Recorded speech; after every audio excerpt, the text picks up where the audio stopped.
Bismillahirrahmanirrahim. Assalamualaikum warahmatullahi wabarakatuh. Waalaikumsalam warahmatullahi wabarakatuh. Bismillahirrahmanirrahim. Qala al-musannifu rahimahullahu ta'ala wa nafa'ana bihi wa bi ulumihi fid dharaini amin ila an qala.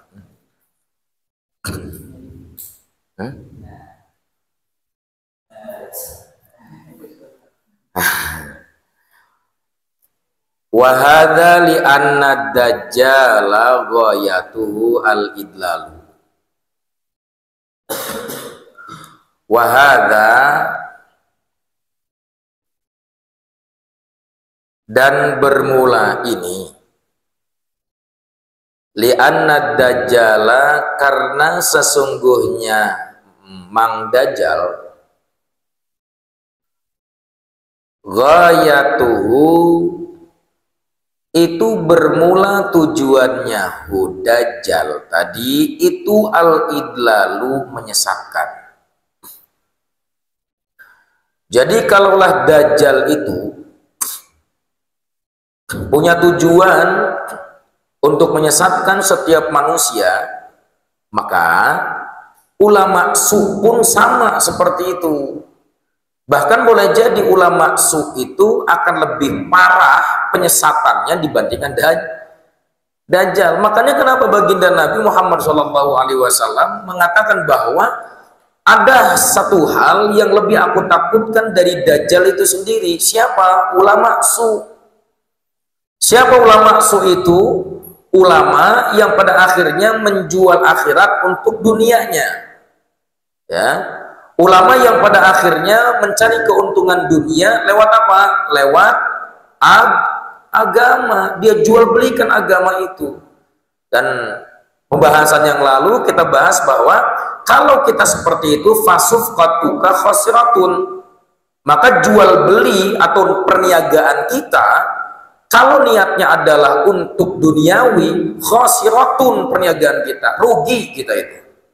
Jadi akan percuma pada akhirnya kita membawa-bawa agama yang dimana agama itu luhur, al-islamu ya'lu wa la yu'la alaih, Islam itu tinggi dan tidak bisa ada satupun yang bisa mengalahkan agama Islam, tapi pada akhirnya akan hancur kalau niatnya adalah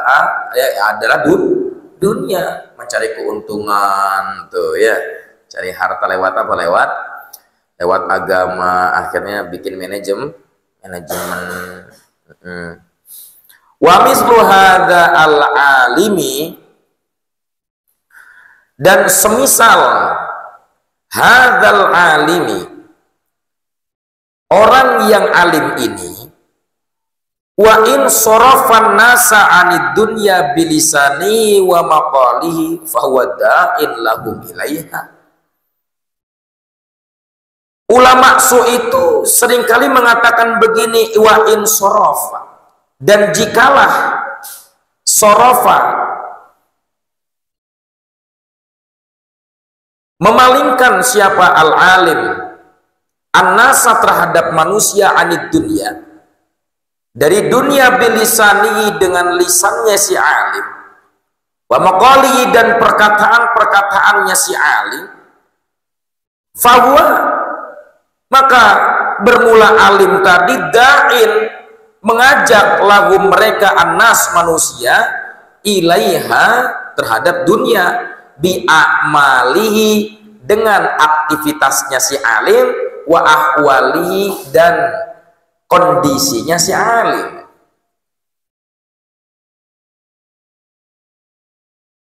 Si alim ini mengatakan dengan lisannya kita harus apa? Menjauhkan diri dari kesenangan-kesenangan dunia, tapi ternyata prakteknya lisannya bagus mengajak manusia itu untuk memalingkan dunia, tapi ternyata perilakunya, kondisinya justru malah mencerminkan seperti orang yang cinta dunia.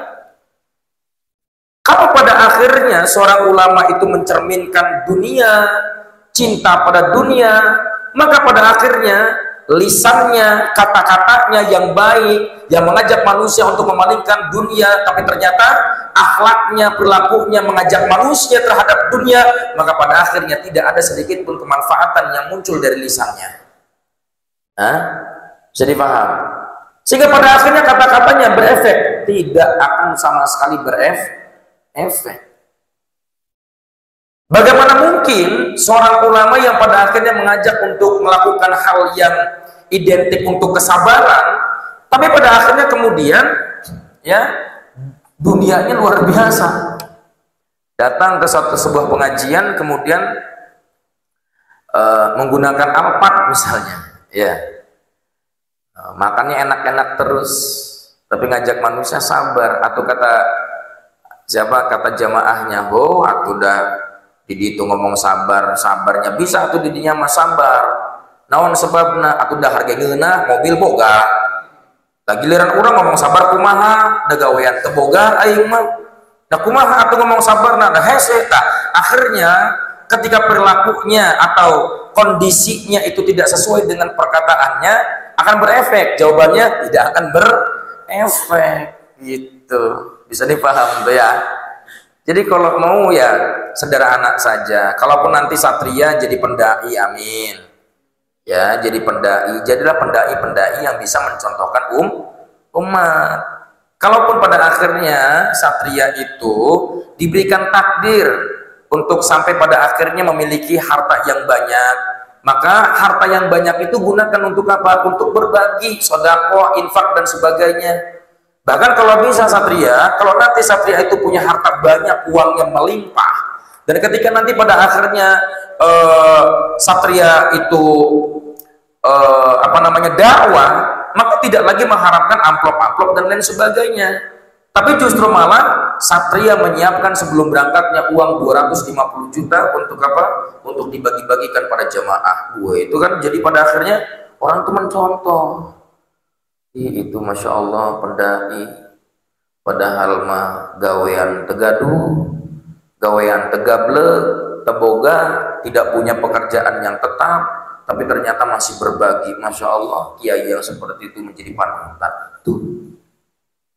Bahkan sekalipun misalnya satria tidak menjadi seorang pendai, tapi akhlaknya baik, kata-katanya dia tidak bisa mengatur kata-kata, tidak bisa untuk berbicara hal-hal tentang kebaikan dengan kata-kata yang indah, tapi ternyata dicontohkan dengan perilakunya, dicontohkan dengan akhlaknya, maka mau tidak mau akhlak dan perilakunya itu akan menjadi qudwah, akan menjadi panutan bagi setiap banyak orang. Gitu. Bisa dipaham ya? Dikanilang. Makanya di sini kata Imam Ghazali apa? Walisanul hali afsahu min lisanil maqali. Tuh. Karena bermula lisannya sebuah perilaku, ya, lisannya sebuah perilaku itu lebih afsah, lebih berkesan min lisani daripada lisan untayan kata. Iya kan? Perilaku itu ternyata lebih berkesan. Misal Dea ya berpapasan dengan sahabatnya, berpapasan dengan saudaranya. Dea tidak berkata-kata apa-apa, tapi memberikan senyuman yang indah. Ya, maka senyuman dari Dea itu akan apa? Akan berkesan terhadap orang yang melihatnya. Apa kata temannya atau sahabatnya? Dia katakan, Masya Allah, dia itu murah senyumnya. Iya, tapi coba bayangkan ketika pada akhirnya Dea berkata-kata. Apa kata-katanya? Jadi kita itu sebagai umat yang beragama, terlebih adalah umat baginda Nabi Muhammad SAW. Sebagaimana baginda Nabi Muhammad SAW mengatakan, tabassumuka ila wajhi akhika sadaqah. Memberikan senyum terhadap saudara itu sedekah. Ya, jadi kita ini harus banyak-banyak tersenyum terhadap siapapun, ya, gitu. Tapi ternyata prakteknya gak pernah senyum, justru malah baut wae.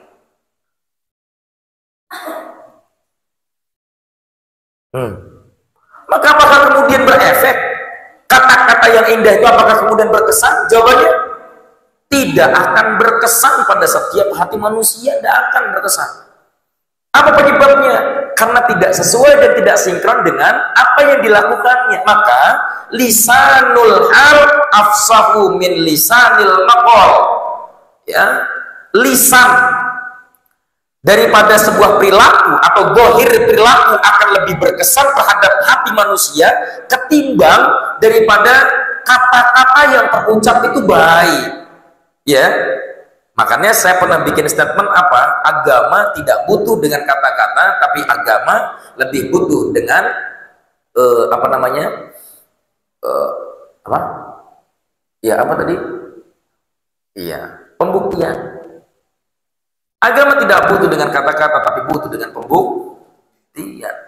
Lantas untuk apa Anda berkata-kata tapi tidak pernah membuktikannya? Maka sedikit pun boleh jadi kita akan dianggap sebagai orang yang masuk dalam ayat 5 taqulu nama lataf. Kita berkata-kata tapi ternyata tidak melakukan kata-kata itu. Maka masuknya apa? Munafik. Dan orang munafik itu apa janjinya Allah? Innal munafiqina fi darkil asfali minan nar. Sesungguhnya orang-orang munafik itu berada di keraknya api neraka yang paling dalam, panas. Percaya enggak neraka itu panas? Enggak percaya? Sini.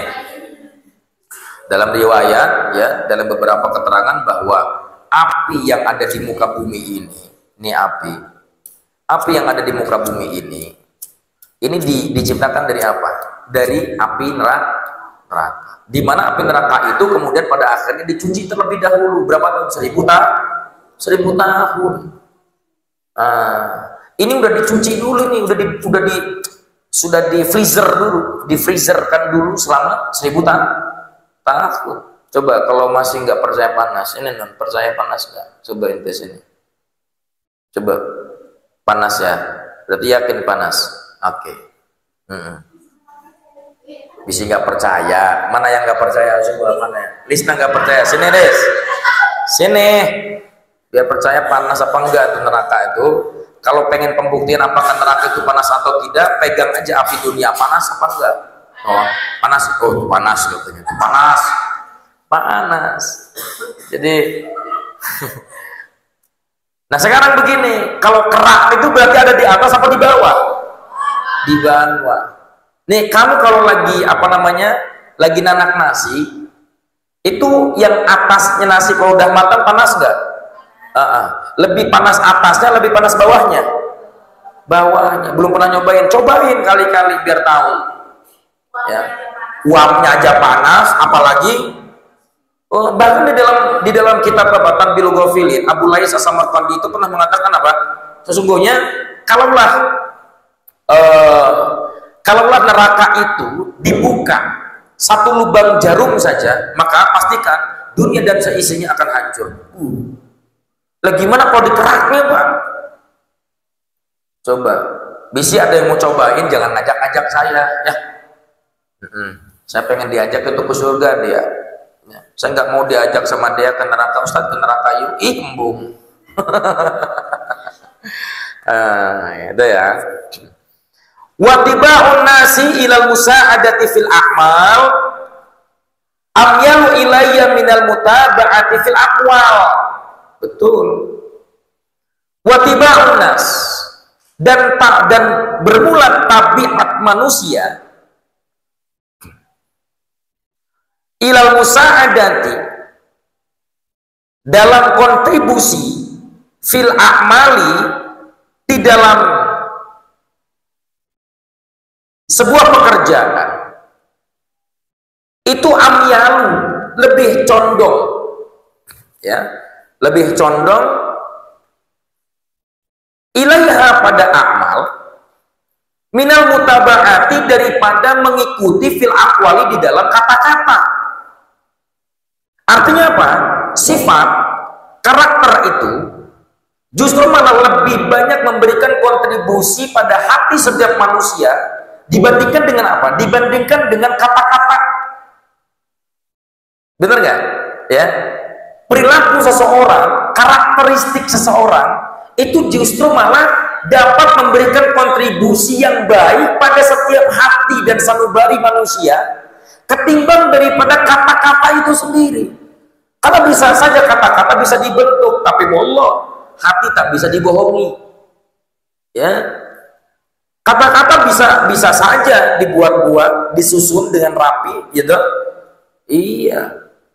Tapi apakah kemudian bisa sinkron dengan hati? Wallah, hati tak bisa dibohongi. Semua itu tercermin daripada hati masing-masing. Ketika dia sedang apa? Sedang benci kepada temannya, hati nggak bisa dibohongin, Pak. Nggak bisa. Ketika dia lagi nggak suka dengan seseorang, misalnya karena sikap dan wataknya atau karena perilakunya, maka pasti kan biasanya wajahnya pun akan terlihat. Nggak percaya? No, bohong. Kalau kamu bisa senyum ketika hati kamu nggak suka pada seseorang, susah untuk senyumnya. Yakin nggak? Kanon gitu non, ya nggak? Kalau lagi nggak suka misalnya sama teman, lagi apa namanya, lagi sensitif. Biasanya kan perempuan kalau lagi haid nih sensitif ya. Towel dikit aja ambeknya, buset itu sampai ila yaumil qiyamah itu. Layan qati'u tidak akan terputus itu.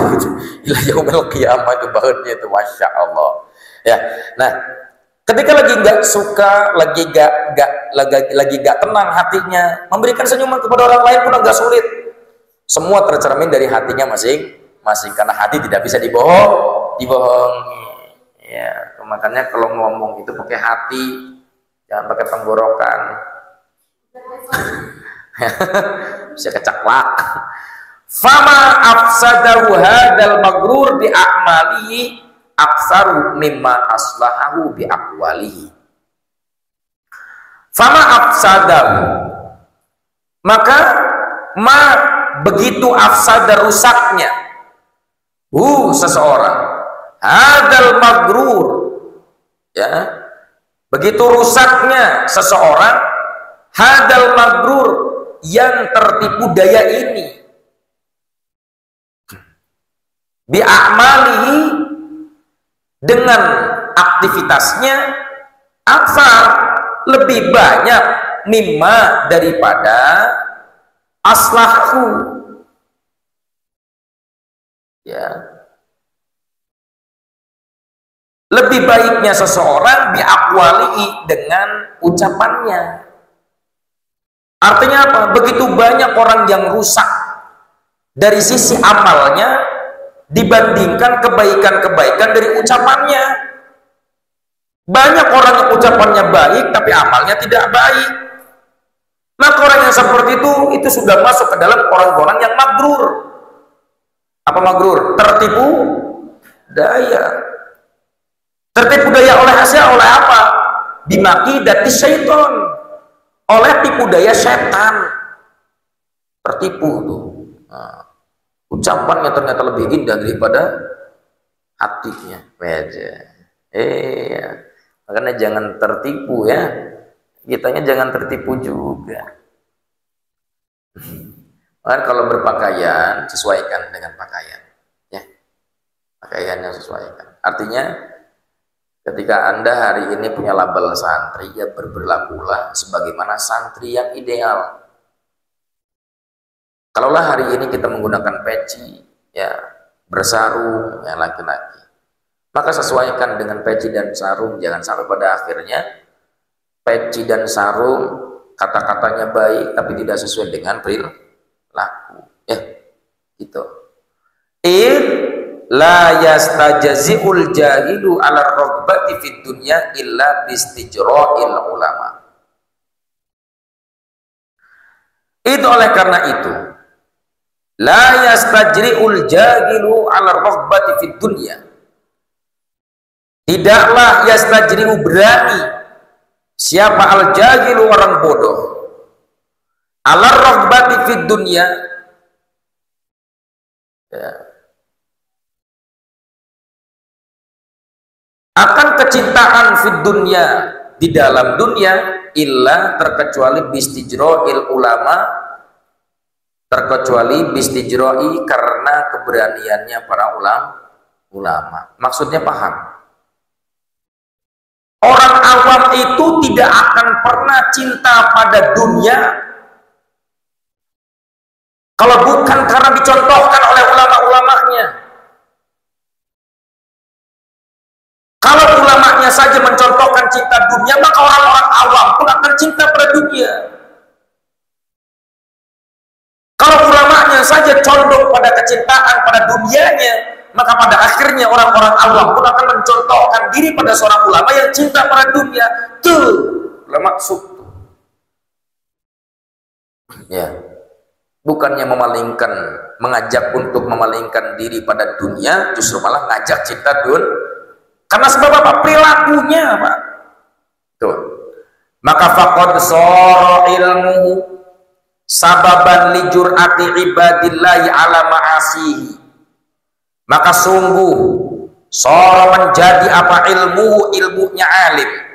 Sababan menjadi sebab, itu menjadi sebab li jur'ati, ya, keberaniannya ibadillahi, hamba-hamba Allah ala ma'asihi, untuk bermaksiat terhadap Allah. Akhirnya ilmu yang digunakan tadi untuk jabatan dan sebagainya, yang seharusnya ilmu itu digunakan untuk dakwah, mengajak manusia untuk cinta kepada Allah, tapi ternyata ilmunya dijadikan sebab seorang hamba berani untuk bermaksiat terhadap Allah Subhanahu wa ta'ala. Tuh, naudzubillah min dzalik, naudzubillahi min. Wa nafsuhu al-jahiliyatu mudillatun ma'a dzalika tumannihi wa turajjihi. Wa nafsuhu,